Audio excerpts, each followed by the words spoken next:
अब सवाल यह है कि शिवसेना क्या करेगी। राष्ट्रपति शासन के खिलाफ शिवसेना सुप्रीम कोर्ट पहुंची है। राज्य में राष्ट्रपति शासन लगाया जाना गलत है, ये कहना है, और राष्ट्रपति शासन के खिलाफ शिवसेना सुप्रीम कोर्ट पहुंच गई है। सरकार बनाने के लिए जरूरी वक्त नहीं दिया गया, ऐसा कहना है शिवसेना का। सुप्रीम कोर्ट में आज ही सुनवाई की मांग की है।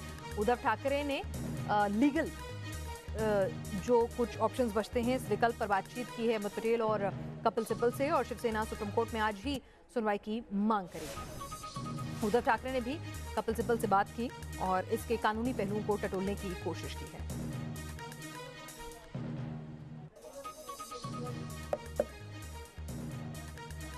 हमारे साथ इस वक्त रविकांत जुड़ चुके हैं दिल्ली से, और हमारे साथ हमारे संवाददाता सुभाष शिर्के भी मुंबई से लगातार पूरे घटनाक्रम पर अपडेट के साथ जुड़ चुके हैं। लेकिन पहले सुभाष शिर्के के पास चलते हैं। क्या कुछ सुभाष जी अपडेट आपके पास पहुंच रही हैं? उसके बाद विकास भी जुड़ गए हैं, उनसे भी बात करेंगे। लेकिन क्या अपडेट आपके पास हैं? शिवसेना सुप्रीम कोर्ट मूव कर गई है, कपिल सिब्बल उनकी तरफ से वकील होंगे, क्या खबर इस पर? शिवसेना ने इसमें आक्रामक रवैया अपनाया है और शिवसेना सुप्रीम कोर्ट में गई है।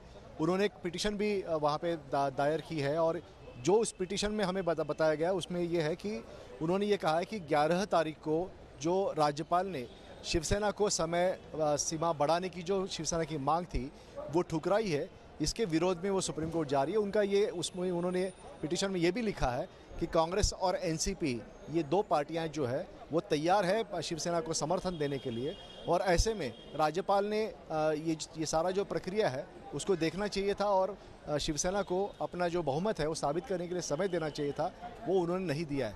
इस पिटीशन में एनसीपी और कांग्रेस इनको भी उन्होंने पक्षकार बनाया है शिवसेना ने।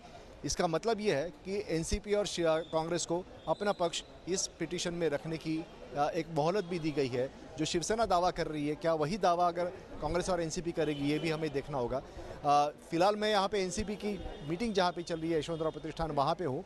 यहाँ पर जैसे ही बात आई 3:30 बजे के करीब कि राष्ट्रपति शासन लागू किया गया है, तो इससे यहाँ पे भी एक माहौल अचानक बदला सा नज़र आया है, क्योंकि तब तक एनसीपी के लोग यहाँ पे मौजूद थे और वो कह रहे थे कि हमारी सरकार बनने जा रही है शिवसेना और कांग्रेस के साथ। लेकिन बाद में माहौल बनाया। अभी भी शरद पवार यहाँ पर मौजूद है, और 5 बजे अहमद पटेल, मल्लिकार्जुन खड़गे और केसी वेणुगोपाल ये जब आएंगे तब इसके बारे में अधिक हमें जानकारी मिलेगी। बिल्कुल। और दिल्ली से क्या कुछ हलचल है रविकांत? सवाल उठ रहे हैं कि राष्ट्रपति शासन लगाने की सिफारिश, प्रधानमंत्री का आनन फानन में आपात कैबिनेट बैठक बुलाना, इतनी जल्दबाजी की जरूरत क्या आन पड़ी थी?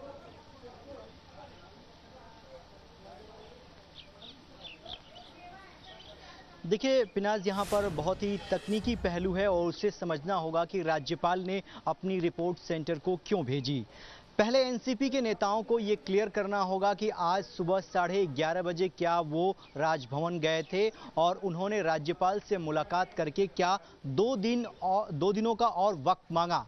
अगर ये बात सच है तो उसी को आधार बनाकर राज्यपाल ने कहा कि जो तय सीमा है आज शाम 8:30 बजे तक की है और आप 2 दिनों का और वक्त मांग रहे हैं, वो वक्त जो है नहीं दिया जाएगा। और उसी चिट्ठी को आधार बनाकर राज्यपाल ने अपनी रिकमेंडेशन यहां पर भेज दी और उसी को ध्यान में रखते हुए केंद्रीय कैबिनेट की बैठक बुलाई गई और कैबिनेट ने राज्यपाल ने जो संस्तुति भेजी उस पर अपनी मुहर लगा दी और उसके बाद जो है राष्ट्रपति शासन का जो रास्ता है वो साफ कर दिया। तो जो एनसीपी की बैठक इस वक्त मुंबई में चल रही है, वहां पर एनसीपी के नेताओं को यह क्लियर करना होगा कि क्या सुबह में 11:30 बजे वो राजभवन गए थे और उन्होंने राज्यपाल को कोई चिट्ठी देकर 2 दिनों का और वक्त मांगा या नहीं। बिल्कुल। और क्या कुछ राजभवन से जो है अभी बयान निकल कर आ रहा है, क्योंकि राजभवन की तरफ से भी विरोधाभासी बयान जो है आते रहे। एक तरफ तो आप सिफारिश भेज रहे हैं राष्ट्रपति शासन लगाए जाने की, दूसरी तरफ राजभवन लगातार उनके पीआरओ को खंडन करते रहे। ऐसी नौबत क्यों आन पड़ी? क्यों सवालों के घेरे में गवर्नर की भूमिका ना आए? इस पर भी बातचीत करेंगे। लेकिन इस बीच महाराष्ट्र के कांग्रेस विधायक जयपुर में हैं। कांग्रेसी विधायक क्या कुछ कह रहे हैं सूबे में राष्ट्रपति शासन को लेकर, वो भी सुन लीजिए। गड़बड़ी ये भाजपा की गलती की वजह से हो रहा है। अगर यहाँ पे प्रेसिडेंट रूल लागू हो रहा है तो इनकी गलती किसकी है? भारतीय जनता पार्टी की है।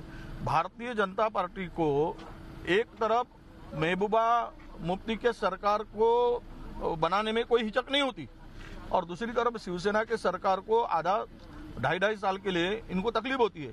तो क्या यही इनका हिंदुत्व है? क्या यही इनका विचारधारा है? शिवसेना ने एनडीए से बाहर निकल गए हैं, यही सबसे बड़ा मुद्दा है। एनडीए से बाहर जाना बोले तो सब प्रिंसिपल बाजू में साइड में रख दिए, उनको न्याय मिलना जरूरी है। उनका सीएम बनेगा या और हम बाहर से या अंदर से जो भी है बाद में तय होगा, लेकिन जो भी चल रहा है कॉमन मिनिमम को गम होने के बाद ही सब कुछ होगा। और विकास हमारे साथ इस वक्त जुड़ चुके हैं। विकास, सबसे ज्यादा अगर सवालों के घेरे में किसी की भूमिका आ रही है तो वो है महाराष्ट्र के गवर्नर, क्योंकि लगातार गवर्नर हाउस से खंडन होता रहा। न्यूज नेशन की टीम ने भी जब पीआरओ से संपर्क साधने की कोशिश करी तो लगातार वो खंडन करते रहे, और इस बीच वो कब की फाइल जो है वो पहुंचा चुके थे राष्ट्रपति शासन की सिफारिश के साथ, और अब उनके इस फैसले को चुनौती देने का मन शिवसेना बना चुकी है। तो सवालों के घेरे में है गवर्नर। पिनाज, देखिए, मांगी गई मोहलत न मिलने से और अभी राष्ट्रपति शासन की सिफारिश से कुछ भौहें जरूर तनी हुई हैं, लेकिन अब से थोड़ी देर पहले इस पर अपनी भूमिका स्पष्ट करते हुए जो बयान जारी किया गया राजभवन की तरफ से, उसमें साफ साफ लिखा गया है कि जब राज्यपाल इस बात को लेकर पूरी तरीके से आश्वस्त हो गए कि महाराष्ट्र में संवैधानिक तरीके से सरकार बनती उन्हें नहीं दिख रही है, तब जाकर उन्होंने अपने विशेषाधिकार का इस्तेमाल किया और ये सिफारिश जो है उन्होंने राष्ट्रपति को भेजी अंडर आर्टिकल 356 ऑफ कॉन्स्टिट्यूशन। तब तक ऐसी स्थिति उनको दिख नहीं रही थी। हमें ये भी बात पता चली है कि आज दोपहर को एनसीपी का एक प्रतिनिधिमंडल जो था वो यहाँ पर पहुंचा था और उन्होंने कुछ 2 दिन की और मोहलत मांगी थी, जो कि राज्यपाल देना नहीं चाहते थे।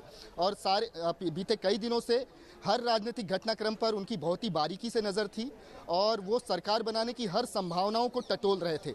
लेकिन आज जब वो इस बात को लेकर पूरी तरीके से आश्वस्त हो गए कि संवैधानिक तरीके से सरकार बनती नहीं दिख रही, किसी भी पार्टी के पास वो नंबर नहीं है कि वो आकर यहाँ पर बहुमत का आंकड़ा पेश कर सके, तब जाकर वो इस नतीजे पर पहुंचे और उन्होंने सिफारिश की। एक आखिरी बात मैं यहाँ पर बताना चाहूँगा कि जो खंडन किया गया था राजभवन की तरफ से वह भी सही था, तब तक फैसला नहीं लिया गया था, लेकिन महज 1 घंटे के बाद ये फैसला लिया गया है राजभवन की तरफ से कि अब सरकार बनती नहीं दिख रही है, लिहाजा राष्ट्रपति शासन की सिफारिश की जाए। पिनाज जी, इस तमाम अपडेट्स के साथ आप बने रहिए, लगातार क्या कुछ स्थितियां निकल कर आ रही हैं उस पर अपडेट लेते रहेंगे।